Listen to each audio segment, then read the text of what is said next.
But first, we begin with former President Trump's legal team responding to that subpoena from the January 6th committee. In a statement, one of Trump's attorneys said, quote, "We understand that once again, flouting norms and appropriate and customary process, the committee has publicly released a copy of its subpoena. As with any similar matter, we will review and analyze it and will respond as appropriate to this unprecedented action." But the committee says it has evidence the former president, quote, personally orchestrated an effort to overturn the 2020 election. The panel is demanding the former president testify under oath by November 14th. They're also asking for documents, including Mr. Trump's communications with members of Congress and extremist groups. The panel voted unanimously to subpoena the president last week. Joining us now is CBS News congressional correspondent Scott MacFarlane. Scott, specifically, what records does the committee want? Yeah, Catherine, the committee says it wants records that involve Trump's communications with some of the key players in this investigation who've pleaded the Fifth. That includes Roger Stone. That includes Michael Flynn, the former national security advisor. That includes John Eastman, that 11th hour Trump legal advisor who allegedly came up with the plan to block the electoral count on January 6th. The committee hit some brick walls with those witnesses, and it wants records from the former president about that. But also anything involving those far-right groups we've heard so much about, the Oath Keepers, the Proud Boys, the militia groups, the one who've not only come up during January 6th committee hearings, those are groups that are being prosecuted right now by the Department of Justice.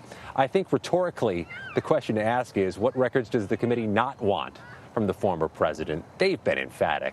The former president is the epicenter of this enormous, unprecedented, sprawling investigation. He has been from the start, even increasingly more as we speak.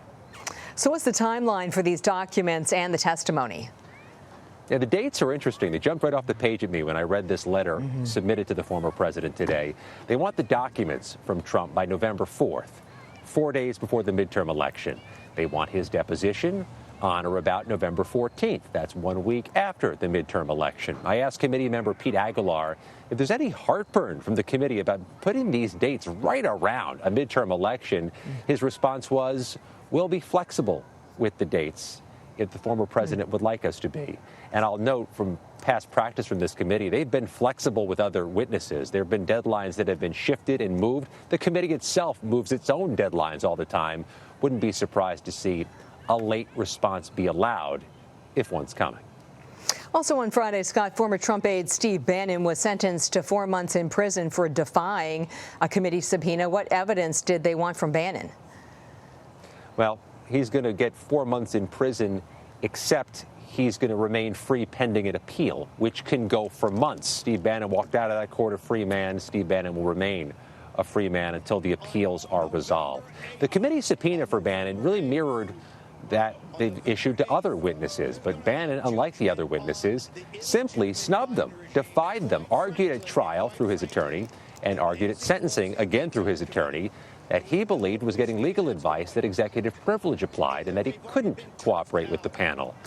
That argument didn't work at trial, really didn't work at sentencing, but Judge Carl Nichols, a 2019 appointee to the court, gave Bannon the 4-month sentence, but the latitude to stay free, Catherine, until the appeals run out. Scott MacFarlane, thank you.